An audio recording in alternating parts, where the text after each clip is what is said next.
What causes power interruptions in the Philippines? The Philippines has been encountering power outages for years, and Filipinos have been bearing the brunt of its impacts. Recurring brownouts interrupt day-to-day activities and services, and may also result in spiking electricity prices, causing more drawbacks for consumers. What causes these power interruptions, and how do we address these issues?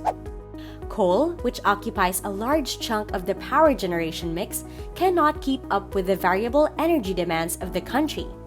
Coal is intended to be the country's baseload supply, but its power plant operations are seen to ramp up and down every day to keep up with the variable demand. They are not designed to operate this way, which led to many forced or unscheduled outages in recent years. The intermittency of coal and the overlapping plant shutdowns result in supply shortages, frequent grid alert levels, and recurring brownouts in the country.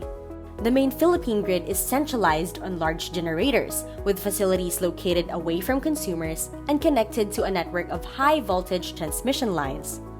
The current grid design puts the power system into a vulnerable state, as issues like tripping of transmission lines, typhoons and other calamities, and man-made sabotage can lead to large-scale brownouts that would take a long time to repair.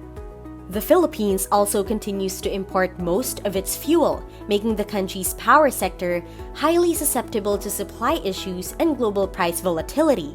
For instance, 75% of the country's total coal supply comes from Indonesia alone, who recently declared a coal export ban in January 2022.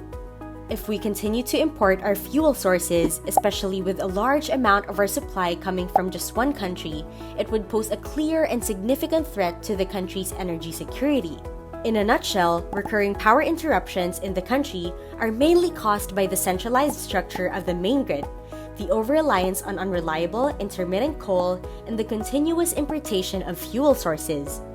It is high time to implement changes and shift to flexible power generation. We need indigenous, renewable energy sources distributed across the grid, complementing existing power capacity in the country to provide more affordable, reliable, and secure energy for every Filipino.